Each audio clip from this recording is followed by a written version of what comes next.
Okay friend,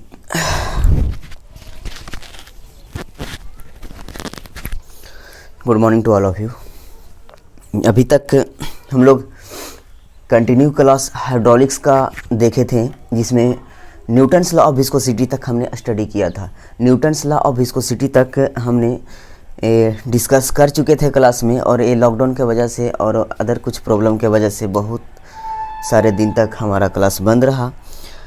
और lockdown में भी कुछ मजबूरी की वजह से ऑनलाइन क्लास भी नहीं ले पाए। घर में शादी वादी था और मेरे पास, हम घर चले आए थे तो मेरे पास नोट्स वगैरह अवेलेबल नहीं था। तो किसी तरह अभी हमने गया जा कर के नोट्स वगैरह को अवेलेबल किया यहाँ ऑनलाइन क्लास लेने के लिए। सर तरफ से, आकाश सर तरफ से बार बार प्रेशर आ रहा था कि सर किसी तरह सब लोग ऑनलाइन क्लास लीजिए ताकि बच्चा इंस्टीट्यूट से जुड़ा रहे।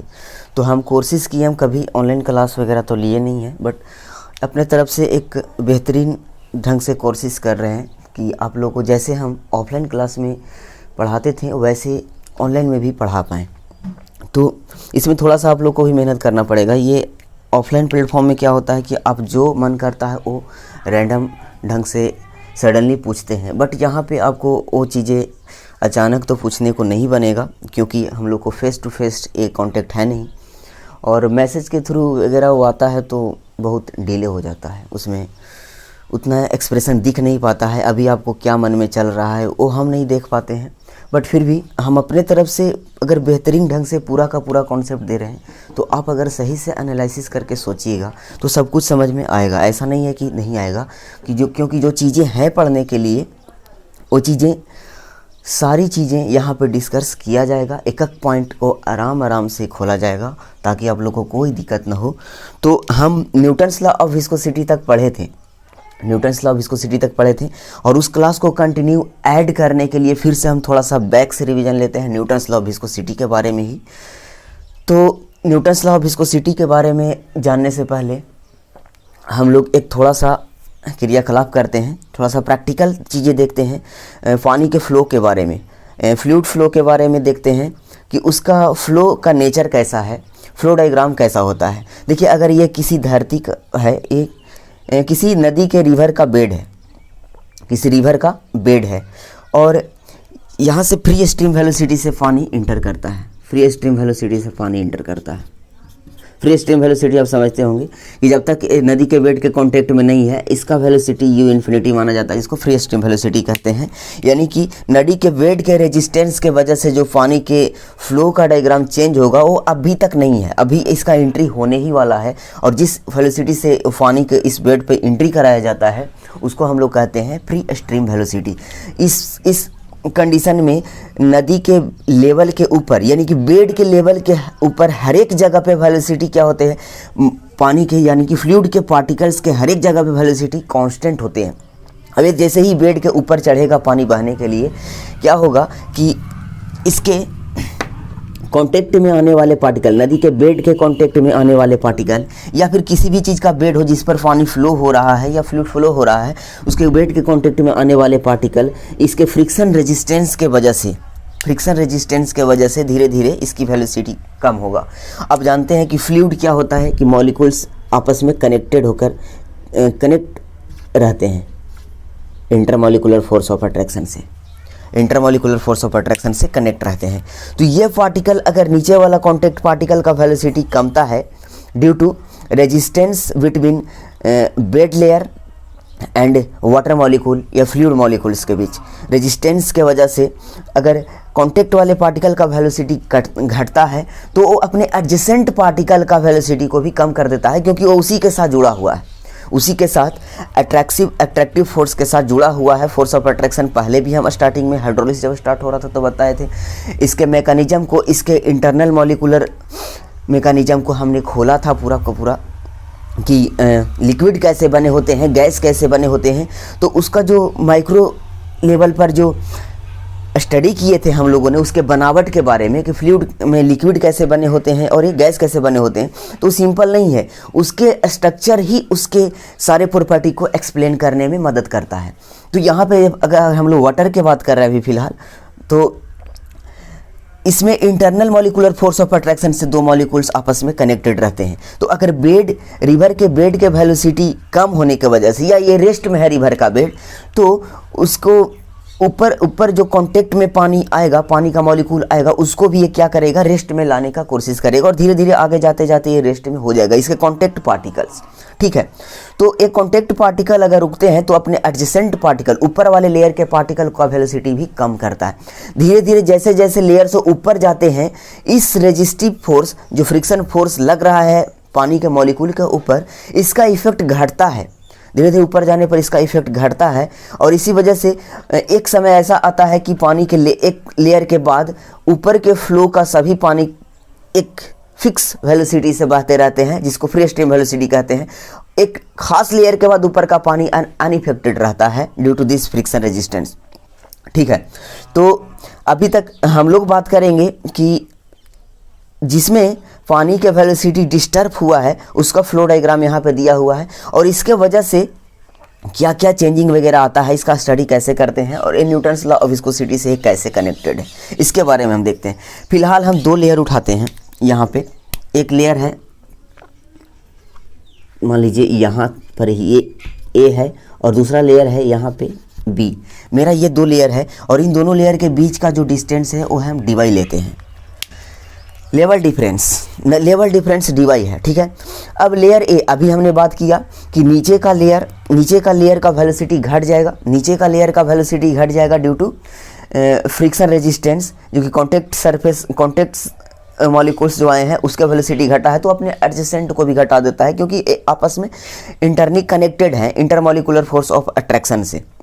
ठीक है, तो ए वाला का ए पॉइंट पर का जो लेयर है, यहाँ पर के जो फ्लूइड्स के मॉलिक्यूल्स होंगे उसके वेलोसिटी कम होगा और बी पॉइंट वाला का वेलोसिटी इससे ज़्यादा होगा, क्योंकि जैसे जैसे ऊपर जाते हैं इसका इफेक्ट क्या होता है, रेजिस्टिव फोर्स का इफेक्ट क्या होता है, घटते जाता है तो उसका वेलोसिटी बढ़ जाएगा। ऊपर वाले लेयर का वेलोसिटी नीचे वाले लेयर का वेलोसिटी से कम होगा। तो हम लोगों ने माना कि नीचे वाला लेयर का वेलोसिटी यू है, नीचे वाला लेयर का वेलोसिटी यू है और ऊपर वाला लेयर जो बी लेयर है उसका velocity you plus D you है, यू प्लस डी यू है, डी यू से ज़्यादा है। ठीक है, और इन दोनों के बीच लेयर डिफरेंस क्या है, डी वाई है। ठीक है, चलिए अब हम इसको थोड़ा सा इसको उठा करके जूम करके यहाँ बनाते हैं। देखिएगा यहाँ ध्यान से, थोड़ा सा ए है और ये बी है, ए लेयर और बी लेयर। ठीक है, मान लेते हैं t इक्वल टू 0 पे दोनों चलना स्टार्ट किया, t इक्वल टू 0 पे दोनों लेयर चलना स्टार्ट किया और t equal to dt time पे ये लेयर u वेलोसिटी से आगे बढ़ा है, u इंटू डी टी। कितना डिस्टेंस आगे बढ़ा, u इंटू डी टी। ठीक है, चलिए ऊपर लेयर की बात करते हैं। थोड़ा सा ऊपर वाला लेयर डी टी टाइम में ही, इतना ही टाइम में u into d T distance बढ़ा है जो कि इसके बराबर है और एक्स्ट्रा डिस्टेंस से चला है d u into d T, extra distance से चला है d u into d T. ठीक है, तो एक ट्रायंगल बनते हुए दिखाई दे रहा होगा आपको, एक ट्रायंगल। मान लीजिए कि ये angular displacement d theta angle से मुड़ गया, डी थीटा एंगल से ये टर्न किया है, पानी आगे की तरफ बढ़ा है डी थीटा एंगल से। ठीक है, डी थीटा एंगल से। तो हम इस ट्रायंगल में देखते हैं, ये राइट एंगल ट्रायंगल आपका यहाँ पे बन रहा है, यहाँ पे राइट एंगल है।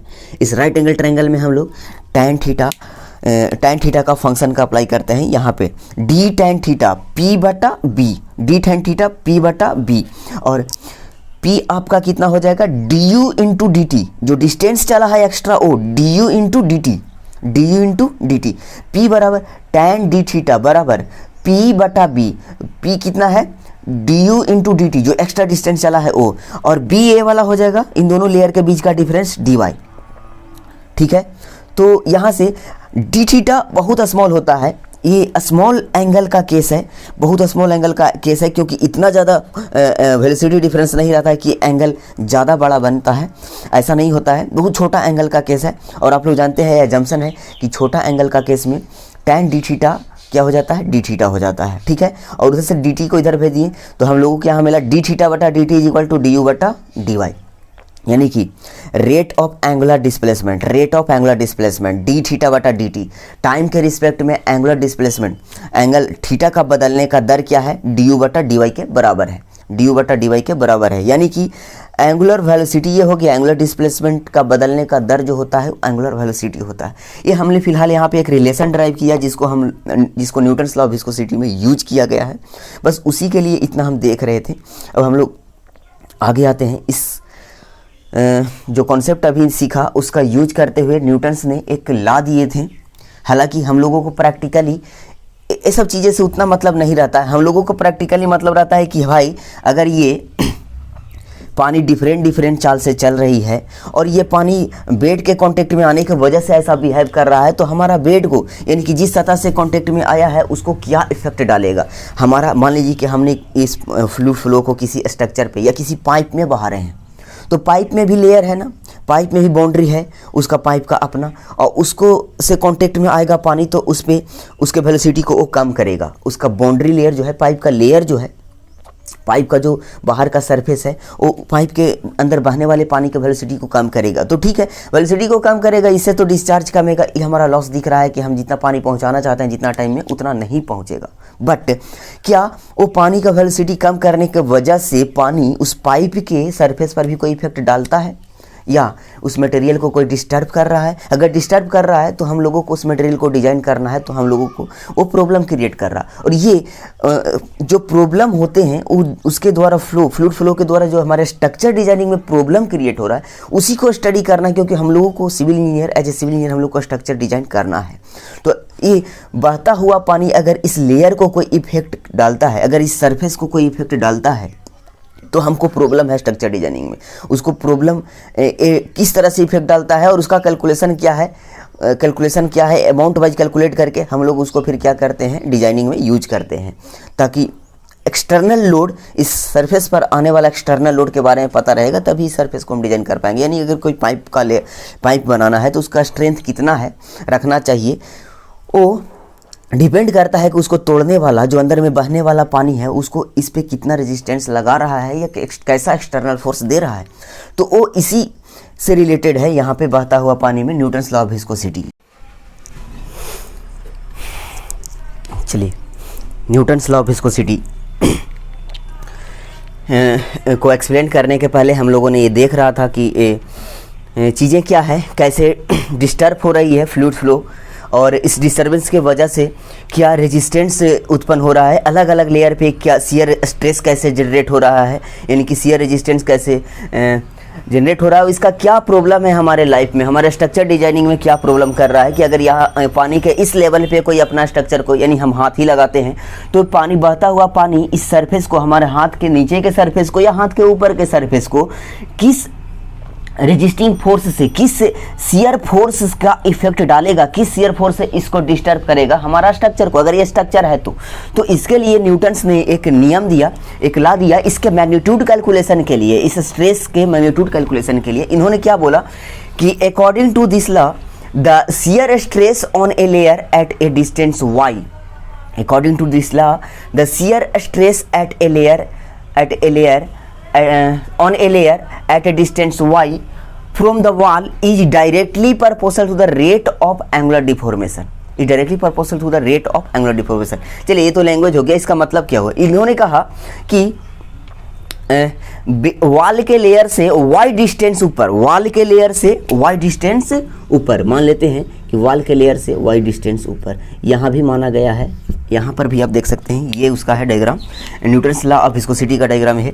यहाँ मान लीजिए कि एक्स एक्सिस जो है वॉल का लेयर है, वॉल के लेयर से y डिस्टेंस ऊपर का जो शियर स्ट्रेस का वैल्यू होगा, शियर स्ट्रेस का वैल्यू होगा, इस लेयर पे शियर स्ट्रेस का जो वैल्यू होगा वो यहाँ पर का, इसी लेयर पर का जो रेट ऑफ एंगुलर डिफॉर्मेशन है उसके डायरेक्टली प्रोपोर्शनल होगा। यहाँ पर का, इस लेयर पर का जो रेट ऑफ एंगुलर डिफॉर्मेशन है उसके डायरेक्टली प्रोपोर्शनल होगा।